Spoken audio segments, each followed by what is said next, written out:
Hello everyone! Welcome to my channel guys! Ang gagawin ko ngayon, magluluto ako ng banana cake na pang diet. Hindi ko gagamitin ang all-purpose flour or cake flour. Hindi. Ang gagamitin ko is oatmeal powder. So, kung wala kayong oatmeal powder, yung oatmeal na natural, igigiling nyo lang siya. So, ito ang banana ripe. Durugin nyo guys, ha? And, dalawang itlog. Okay? Dalawang banana ripe. Guys, ito na, nadurog ko na. Ngayon, ilagay nyo dito sa bowl. Ito guys, dalawang itlog. I-mix nyo siya.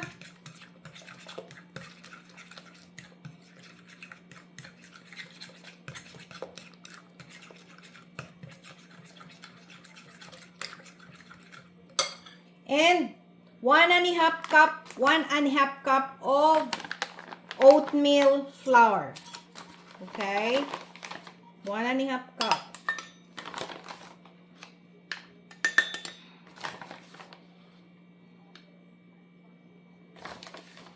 Keto diet cake ito guys. 1 and 1/2 cup. Yan.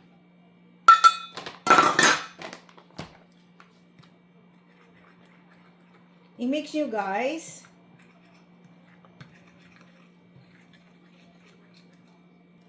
And 2 tablespoon ng milk, fresh milk.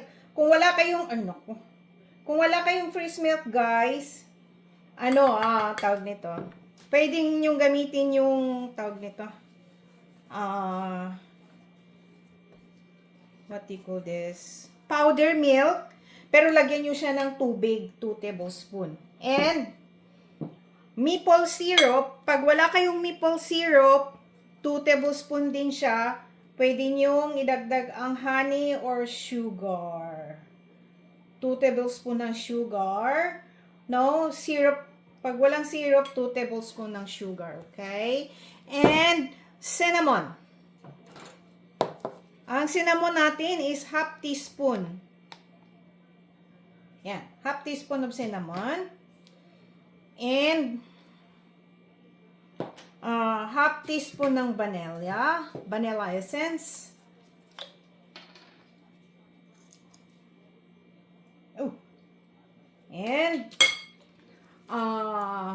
baking powder. Ang baking powder natin is 1 teaspoon. 1 teaspoon ng baking powder. 1 teaspoon, ha? Okay. And kaunting asin para maano ang tamis niya. Kaunting asin lang. Little bit pinch of salt lang. Yan. Mix nyo lang. Mabuti, okay? Balikan ko kayo. Guys, tingnan nyo, oh. May buo-buo siya dahil noong sa saging. Yan. Oatmeal, pang ano to ha? Pang mga keto diet. Yan. So, wala siyang butter. Okay? Tapos, ilagay nyo sa hulmahan ito na merong wax paper. Yan. And, i-bake nyo siya ng, lagay nyo rito. Okay?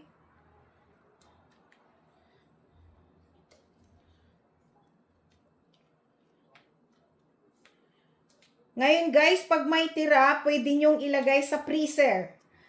Alam mo, makakain nyo ng 3 weeks ito. Basta lagay lang sa freezer. Ngayon, pag gusto nyo ng kainin, ilabas nyo muna ng 2 hours bago nyo kainin. Or, initin nyo sa oven range ng sandali lang, minuto lang. Okay? Ayan na siya. Yan. Go!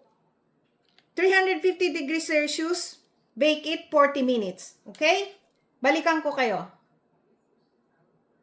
Guys, 350 degrees Fahrenheit and bake it 40 or 45 minutes na medyo brown na siya. Tusukin nyo ng toothpick, kung wala nang sasama, okay na siya. Okay? Pag hindi na didikit yung toothpick, tama na.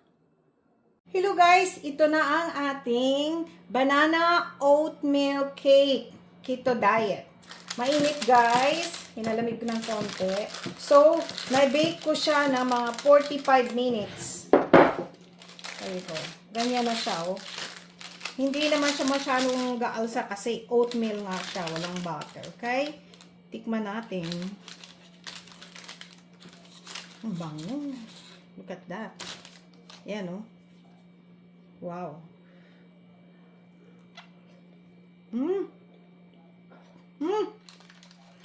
Very good. Init.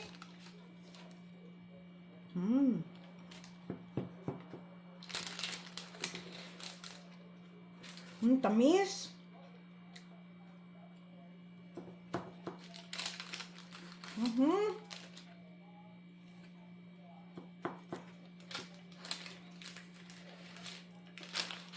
Yan, ayan na siya guys. Ayan siya. 'Di ba? Yan.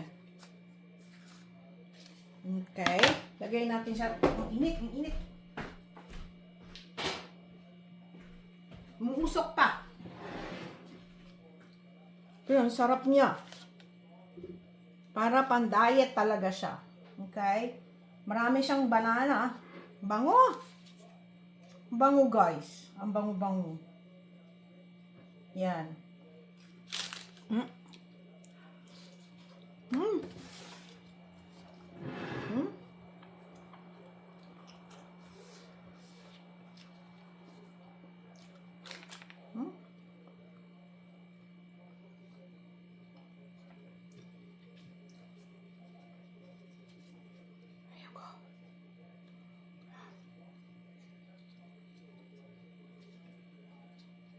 Yan na.